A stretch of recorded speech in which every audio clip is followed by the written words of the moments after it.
रोज एक नई कहानी देखने के लिए चैनल को सब्सक्राइब करें और बेल आइकन दबाना ना भूलें।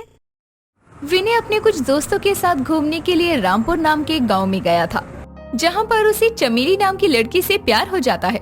विनय अपने घर में किसी को बिना बताए ही चमेली से शादी कर लेता है और उसे अपने साथ शहर ले जाने लगता है। यहाँ विनय की माँ कुसुम और पड़ोस की विमला घर में बैठकर टीवी पर गाँव की बहू नाम का टीवी शो देख रही थी, जिसमें कि लड़का गाँव की लड़की को शादी करके शहर लाता है, अपनी फैमिली को बताए बिना। ये देखकर कुसुम कहती है, आजकल के बच्चों को ना जाने क्या हो गया है, बिना माँ बाप की मर्जी के किसी से भी शादी कर लेते हैं और घर उठा लाते हैं। शुक्र है कि मेरा बेटा ऐसा नहीं है, बड़े अच्छे संस्कार दिए हैं मैंने उसे। सही कह रही हो कुसुम बहन, लेकिन फिर भी अपने बेटे का ध्यान रखना। जवानी में अक्सर लड़कों के पैर फिसल जाते हैं। प्यार नाम का जो भूत है ना, वो किसी के भी शरीर में घुस जाता है। अरे तू चिंता मत कर, मेरा विनय बहुत सीधा है, ये सब क्या होता है उसे तो पता ही नहीं है। दोनों आपस में बातें कर ही रहे थे कि तभी कुसुम के दरवाजे पर दस्तक होती है। कुसुम जाकर दरवाजा खोलती है तो वहाँ विनय और चमेली को दुल्हा दुल्हन के लिबास में पाती है और ये देखकर वो कहती है, क्या ये कोई सपना है? नहीं माँ, ये कोई सपना नहीं है, बल्कि आपका बेटा विनय और आपकी बहू चमेली है। अरे कुसुम कहाँ रह गई? कौन है बाहर जो दरवाजे से ही चिपक गई? ये क्या हो गया कुसुम बहन? तुम्हारा बेटा तो सच में बहुत सीधा था। उसे प्यार के बारे में पता ही नहीं था, पर शादी के बारे में जरूर पता है। बधाई हो आपको, मैं पूरे मोहल्ले में बता कर आती हूँ आपकी बहू के बारे में। इतना कहकर अब विमला वहाँ से चली जाती है। कुसुम अपने बेटे से कहती है, नालायक, मैं यहाँ सबको कह रही हूँ कि मेरा बेटा बहुत सीधा है, मुझसे बिना पूछे वो कुछ नहीं कर सकता। प्यार के बारे में तो उसे कुछ पता भी नहीं है, लेकिन यहाँ तू घर पर शादी करके आ गया। ऐसे क्या जल्दी आन पड़ी थी तुझे जो तूने शादी कर ली, वो भी मुझे बिना बताए? माँ जी, ई सब माँ इनकी कोनो मिस्टेक नहीं, ई सब तो हमार कारण हुआ है। हमार बापू की तबीयत थोड़ी गड़बड़ा गई थी, जिसकी खातिर ई हमसे फास्ट फास्ट शादी कर लिए, काहे कि हमार बापू की आखिरी इच्छा थी कि हम जल्दी से अपनी मदर इन लॉ के घर चले जाएं। इन्हें आप कुछ नहीं कहिए। हे भगवान, ये टूटे इंग्लिश की दुकान ही मिली थी तुझे शादी करने के लिए और लड़कियां मर गई थी क्या? माँ, भले ही चमेली की अंग्रेजी ठीक नहीं है, लेकिन ये लड़की बहुत ही अच्छी है, आप हमें अपना लीजिए। और रास्ता ही क्या छोड़ा है तुम लोगों ने मेरे पास तुम्हें अपनाने के अलावा? आओ अब घर में। इतना कहकर अब दोनों को कुसुम अंदर बुला लेती है। यूं ही एक दिन बीत जाता है। अब अगली सुबह कुसुम चमेली को आवाज देकर बुलाती है और कहती है, तुम इस घर में और इस शहर में नई हो, तो मुझे ही तुम्हें यहाँ के सारे तौर तरीके सिखाने पड़ेंगे। चलो मेरे साथ किचन में, खाना बनाना है, आज तुम्हारी पहली रसोई है ना? माँ जी, आप तो बहुत ही अच्छी हैं। हम तो सोचे थे कि हमारी होने वाली सास बहुत ही खड़ूस होगी, लेकिन आप तो पानी की तरह साफ हैं। मक्खन मारना हो गया तो चले किचन में खाना बनाना है। इतना कहकर कुसुम और चमेली दोनों किचन में चली जाती है और कुसुम चमेली को खाना बनाने के लिए कहती है। पहले चमेली थोड़ा पानी पीती है और पानी पीते ही मुंह से पानी बाहर निकाल देती है। ये देखकर कुसुम कहती है, बहू ये क्या हरकत है, तुम्हें तमीज नहीं है? ऐसे कौन पानी मुंह से बाहर निकालता है? नहीं माँ जी, हमने ये पानी पिया तो हमें बहुत ही कड़वा लगा। क्या मिला हुआ है ये पानी में? अरे पागल औरत, ये आरओ का पानी है, शुद्ध पानी है, तो ये पीने में थोड़ा कड़वा लगता है। धीरे धीरे आदत लग जाएगी इस पानी को पीने की। माँ जी, हमें तो पता नहीं कि ये आरो वारो का होता है। हमारे गांव में तो देसी नल का होवत है, हम सब तो नल का पानी ही पीवत है। बड़ा ही स्वाद लगत है नल का पानी। अब तुम अपने गांव में नहीं बल्कि शहर में हो और यहाँ पर देसी नल का पानी नहीं होता, यहाँ पर आरओ का पानी होता है पीने को। लेकिन माँ जी, हमसे पानी नहीं पिया जावत है। ये यहाँ आसपास में कोई नलका नहीं है क्या? हाँ, तू ही तो एक महारानी है ना, जिसके लिए यहाँ लोग देसी नल लगवाएंगे। चुपचाप काम कर अपना। इससे तो कुछ कहना ही बेकार है, अब हमें खुद ही आसपास कोई देसी नल देखना पड़ेगा। इतना कहकर चमेली और कुसुम खाना बनाने लगती है और कुछ देर में वो खाना बनाकर सभी के लिए बाहर लेकर आती है और उसके हाथ का खाना सभी को बहुत पसंद आता है और कुसुम 20 बार उसकी तारीफ करती है। तभी वो कुसुम से कहती है, माँ जी, आपको मेरे हाथ का खाना इतना ज्यादा पसंद आया तो बदले में हम आपसे कुछ मांगना चाहते हैं, मना मत करना। अरे थोड़ी सी तारीफ क्या कर दी तूने, तो सीधा मुंह खोल कर मांगने की बात कर दी। अब बोल जल्दी से, क्या काम है, क्या चाहिए तुझे? हम ना आज बाजार जाना चाहते हैं, अपने लिए कुछ सामान लेना है। सुना है बाजार में बहुत सुंदर सुंदर सामान मिलता है। ठीक है, अपने पति के साथ चली जा, मैं तेरे साथ बाजार नहीं जाऊंगी। अगर आसपास के लोगों ने मुझसे पूछ लिया कि मैंने अपने बेटे की शादी इतनी चोरी छुपे कैसे करवा दी, तब क्या जवाब दूंगी मैं उन्हें? शादी तुमने की है तो जवाब भी अब तुम्हें ही देना होगा। ठीक है माँ, मैं लेके जाता हूँ चमेली को बाजार। इतना कहकर वह चमेली को बाजार ले जाता है। वहाँ दोनों काफी कुछ खरीदते हैं, लेकिन चमेली बाजार सामान खरीदने नहीं बल्कि आसपास देसी नल देखने के लिए जाती है, जहाँ वो पास की ही दुकान में बैठी एक औरत से पूछती है, बहन जी, आपसे एक बात पूछनी थी। हाँ कहिए मैडम, क्या बात है? यहाँ आसपास में कोई देसी नलका है क्या? है वो जो गांव में होता है, बर्मा टाइप होता है ना। हम इस शहर में नए हैं और हमें नल का पानी पीने की आदत है। हमारे घर में देसी नल का नहीं, इसलिए हम यहाँ कोई देसी नल का ढूंढ रहे हैं। यहाँ का तो पता नहीं, पर पीछे गली में जाकर एक चौराहा है जहाँ पर सभी लोग नल से पानी भरते हैं और उसमें शुद्ध जमीन का ताज़ा पानी आता है। थैंक यू बहन जी, हम आज ही वहाँ जाते हैं।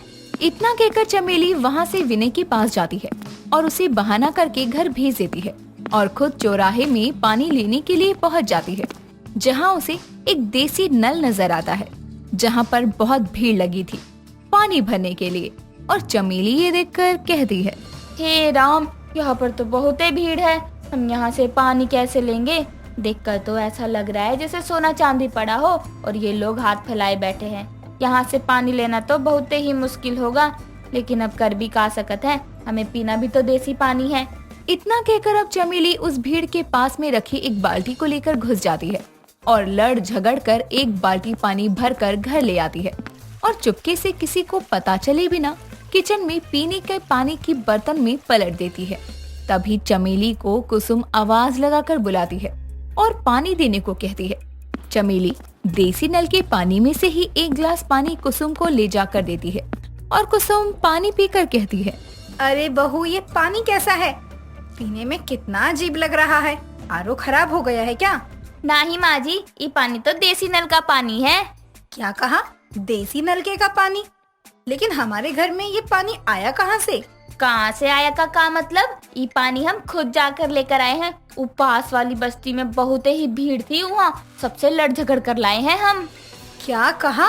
उस गंदी बस्ती के गंदे नलके से पानी लाई है तुम? अरे पागल हो गई है क्या?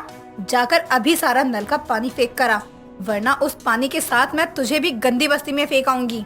इतना कहकर कुसुम चमेली को वहाँ से पानी फेंकने के लिए कह देती है, लेकिन चमेली ऐसा नहीं करती और वो उसी पानी से रात का खाना बनाती है। और वो खाना खाकर कुसुम कहती है, अरे वाह बहू, ये खाना खाकर तो गांव की याद आ गई। ऐसा क्या मिलाया है तूने खाने में? एकदम गांव का स्वाद आ रहा है। माँ जी माफ करना, लेकिन हमने एक खाने में देसी नल का पानी इस्तेमाल किया है। अब आप चाहे तो हमें घर से बाहर कर सकती हैं, लेकिन हम देसी नल का पानी पीना नहीं छोड़ेंगे। बहू, मुझे माफ कर देना। शहर के चकाचौंध में मैं ये भूल गई थी कि पुराने जमाने में हम भी देसी नल का ही पानी पिया करते थे। अब हम अपने घर में भी एक देसी नल लगवाएंगे। कुसुम अगले ही दिन अपने घर में भी देसी नल लगवा लेती है। निहारिका की नई शादी हुई थी और वो अपने ससुराल में बहुत खुश थी। निहारिका का पति कुमार और सास मीना भी निहारिका को बहुत पसंद करते थे। ऐसे ही एक दिन जब निहारिका रसोई में खाना बनाते हुए रो रही थी, तो वहाँ उसकी सास आती है और उसको ऐसे देखकर कहती है, निहारिका बहू, क्या हुआ? तुम रो क्यों रही हो? कहीं लग गई क्या? नहीं माँ जी, ऐसा कुछ नहीं है। वो बस क्या बहू, बताना। मैं तेरी सास नहीं माँ हूँ। मुझे तो अपनी परेशानियाँ नहीं बताएगी तो किसे बताएगी? माँ जी, मुझे अपनी बहनों की याद आ रही है। मेरी बहनें मुझसे बहुत प्यार करती थी। जब से शादी हुई है उनसे मिल ही नहीं पाई हूँ। अरे बहू, इतनी सी बात? तो बुला लेना अपनी बहन को यहाँ। कुछ दिन यहाँ रह लेगी तो तेरा भी मन लगेगा और घर में भी रौनक हो जाएगी। सच में माँ जी, आपको कोई दिक्कत तो नहीं होगी ना अगर मैं उन्हें यहाँ बुला लूँ? हाँ हाँ नहीं होगी। चल अब आंसू पोंछ और जल्दी से मुझे गर्मा गर्म चाय बना कर दे दे। निहारिका अपनी सास को चाय बनाकर दे देती है और उसके बाद फोन करके अपनी बहनों को अपने घर आने का न्योता देती है। और शाम को जब कुमार घर आता है तो निहारिका उसके पास जाकर कहती है, सुनिए जी, मैंने अपनी बहनों को घर बुलाया है, तो जरा कुछ दिन की छुट्टी ले लीजिएगा, घूमने फिरने चलेंगे साथ में। वाह, मेरी साली साहिबा आ रही हैं, ये तो खुशी की बात है। अरे ये भी कोई कहने की बात है, मैं ले लूंगा छुट्टी। कब आ रही हैं वो? कल शाम तक आ जाएंगी। आप कल आते ही कुछ खाने को भी ले आना। सब हो जाएगा, तुम चिंता मत करो। आखिर जीजा जी के घर आ रही हैं, तो सब मिलेगा उनको। कुमार अपनी सालियों के आने से बहुत खुश था। अगले दिन सुबह वो खुशी खुशी ऑफिस निकलता है और मीना भी अपने रोज के कामों में लग जाती है। शाम होने पर घर की डोरबेल बजती है और निहारिका जैसे ही दरवाजा खोलती है तो सामने उसकी 5 बहनें सोनम, करीना, करिश्मा, आलिया और सोनाक्षी होते हैं, जिन्हें देखकर निहारिका खुशी से उछलकर बोलती है, तुम सब आ गई? आओ आओ अंदर आओ। माँ जी देखिए, मेरी बहनें आ गई, जरा बाहर आ जाइए। मीना जैसे ही अपने कमरे से बाहर आती है तो निहारिका के साथ 5 लड़कियों को देखकर कहती है, अरे बहू, तेरी तो 2 बहनें थी लेकिन ये तो 5 हैं। इतनी जल्दी संख्या कैसे बढ़ गई? माँ जी, 2 मेरी बहनें सोनम और सोनाक्षी और 2 मेरी चचेरी बहनें करीना और करिश्मा और एक मेरी ममेरी आलिया। हम 6 बचपन से साथ खेली कूदी हैं, इसीलिए जहाँ जाती हैं साथ जाती हैं। नमस्ते आंटी जी। नमस्ते नमस्ते बेटा, आओ आओ बैठो सब। बहुओं को अपनी बहनों को बुलाने को कहा था, इसने तो पूरा मायका ही बुला लिया। बताओ, 5 बहनें। निहारिका पांचों का स्वागत करती है और चाय पानी देती है। इतने में कुमार घर आता है और हाथों में 2 आइसक्रीम लिए अंदर आकर कहता है, निहारिका, मैं आ गया। कहाँ है सोनम और सोनाक्षी? मैं उनके लिए। कुमार कुछ आगे कहता इससे पहले ही उसके सामने उसकी 5 सालियों का चेहरा था। वो उनके बीच खड़ी निहारिका को देखकर कहता है, निहारिका, तुमने बताया नहीं ये सब आने वाली हैं। मुझे लगा बस सोनम और सोनाक्षी आ रही हैं। क्यों जीजू, हमारा आना आपको पसंद नहीं आया क्या? हाँ जीजू, हम भी तो आपकी साली हैं, आपको हम पसंद नहीं? आप तो बस हाथों में 2 आइसक्रीम लाए हो, हम क्या खाएंगे? अरे अरे आलिया, करीना, ऐसी बात नहीं है। मुझे नहीं पता था मेरी 5 सालें आ रही हैं, वरना तुम पांचों का तो ये इकलौता जीजा तुम्हारे लिए आइसक्रीम की पूरी दुकान ले आता। अच्छा तो अब ले आइए जीजा जी, वैसे भी हम अभी ही आए हैं और मौसम भी अच्छा है। अरे अरे रहने दे, अब मेरा मतलब कि अभी थका हारा काम से आया है, कल ले आइयो। वैसे भी तुम सब तो अब यहीं रहोगे कुछ दिन। कुछ दिन क्या आंटी, हम तो महीने भर रुक कर जाएंगे। देने वाला जब भी देता है छप्पड़ फाड़ के ही देता है। मैंने सोचा था मेरी 2 साली आ रही हैं, लेकिन यहाँ तो 5 आ गई। सालियों से घिरा रहेगा ये जीजा। निहारिका अपनी बहनों के आने से खुश थी, तो वहीं कुमार से उसकी 5 सालियां हर रोज एक नई डिमांड करती। ऐसे ही एक दिन सबका मूवी देखने जाने का प्लान बना, जिस पर करीना सबसे बोली, जीजू आप मेरी पसंद की मूवी की टिकट लो, सब वही देखेंगे। क्यों भाई, जीजा जी मेरे पसंद की मूवी दिखाएंगे सबको। क्यों जी, मैं सबसे छोटी हूँ, इसका मतलब ये नहीं कि मुझे कोई ट्रीट नहीं करोगे। मुझे भी पसंद है मूवी देखना। अगर तुम सब ऐसे करोगी तो मैं कैसे तुम सबके साथ मूवी देख पाऊंगा? कोई एक मूवी देख लो ना। ऐसा करो, इनको जो देखनी है उसकी टिकट इनको दे दो, हम दोनों मिलकर कोई दूसरी देखते हैं। एक ही जगह है, घूमना भी हो जाएगा और शो के बाद तो सब साथ ही होंगे। हाँ ये सही है। क्या सही है? ऐसे मैं अपनी 5 सालियों के साथ मूवी कैसे देख पाऊंगा? हे भगवान, ये पांचों भी ना, ये नहीं कि कोई एक मूवी देख ले, अब मना भी नहीं कर सकता। कुमार सबको मूवी दिखाने तो ले जाता है, लेकिन एक ही समय के अलग अलग शो दिखाने। ऐसे बेचारा अपनी 5 सालियों के होते हुए भी अपनी बीवी के साथ ही मूवी देखता है। लेकिन मूवी से घर आते हुए जब निहारिका कुमार के साथ हाथों में हाथ डाले चल रही थी, तो ये देखकर उसकी बहनें कहती है, दीदी आप जरा साइड हो जाओ, आप जीजा जी से मत चिपको, हम चलेंगे उनके साथ। सही कहा करीना ने। दीदी आप साइड हटो। तो बताओ जीजा जी, आज कैसे लगी मूवी? मैं भी, मुझे भी बताओ। अरे अरे बताता हूँ, माना तुम 5 हो, लेकिन मैं तो एक ही हूँ, तुम्हारा इकलौता जीजा, आराम से बताऊंगा। निहारिका की 2 बहनें एक साइड से कुमार का हाथ पकड़ लेती हैं और बाकी की 3 बहनें दूसरी साइड से उससे चिपक जाती हैं और वो बातें करते करते आगे बढ़ने लगते हैं और ये भूल जाते हैं कि निहारिका पीछे रह गई है। ये सब देखकर निहारिका को गुस्सा आता है, लेकिन वो गुस्से का घूंट पीकर चुप रहती है और सभी घर आ जाते हैं। उस दिन कुमार बाहर से सबके लिए अलग अलग पिज्जा मंगवाता है, तो सभी अपने अपने हाथों में अपना पिज्जा का स्लाइस लिए बोलती हैं। जीजा जी, मेरा ये पिज्जा खाकर ट्राई करो। मैंने मंगवाया अचारी फ्लेवर। जीजू पहले मेरा, मैंने मंगवाया चीज पिज्जा। मैं क्यों पीछे रहूं? मैं भी अपने जीजू के हाथों से खाऊंगी पिज्जा। ऐसा है तो मैं कौन सा पीछे रहने वाली हूँ, मैं भी अपने जीजू को अपने हाथों से पिज्जा खिलाऊंगी।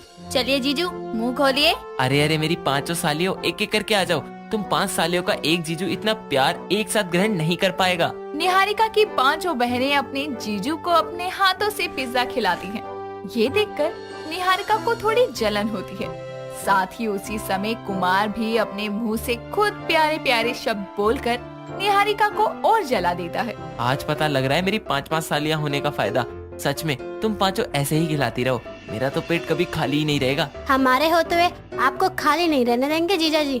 हाँ, तुम पेट भरे रखना मेरे बेटे का, लेकिन तुम 5 के खर्चे उठाकर मेरे बेटे की जेब तो खाली हो रही है ना। मीना मन में खुन्नस निकालकर अपनी बहू निहारिका को घूरने लगती है। तभी निहारिका अपने फोन को कानों पर लगाकर जोर जोर से कहती है। क्या माँ, क्या हुआ? अच्छा, तबीयत खराब है आपकी? चाची और मामी की भी? कोई नहीं, मैं करती हूँ इन 5 से बात। फोन रखकर निहारिका अपनी 5 बहनों से कहती है। सुनो, माँ की तबीयत बहुत खराब है, साथ ही चाची और मामी की भी। तुम 5 को वापस आने को कहा है। माँ ने बोला है आज शाम को ही भेज दे, उनसे खाना वाना नहीं बनाया जा रहा। ऐसा है तो दीदी हम चले जाएंगे, यहाँ कभी और आ जाएंगे। माँ से जरूरी कुछ भी नहीं है। मैं तुम 5 के जाने की तैयारी करती हूँ। बताओ, अब तो मुझे 5 सालियों का सुख मिलना नसीब हुआ था और अब इनको वापस जाना है। मेरी तो किस्मत ही खराब है। वाह बहू, आखिर अपनी बहनों की याद से तो बाहर निकल ही गई। जब भी बिना फोन आए ही तूने फोन आने का बहाना करके अपनी बहनों को वापस भेजने का इंतजाम भी कर दिया। आखिरकार एक बहन पर बीवी भारी पड़ ही गई। कुमार की 5 सालियों के साथ अच्छे दिन शुरू ही हुए थे कि उसके बीवी ने उन्हें वापस भेज दिया। दोस्तों, अगर आपको ये कहानी पसंद आई तो इसे लाइक करें, शेयर करें और कमेंट करके बताएं कि कहानी में आपको सबसे अच्छा क्या लगा।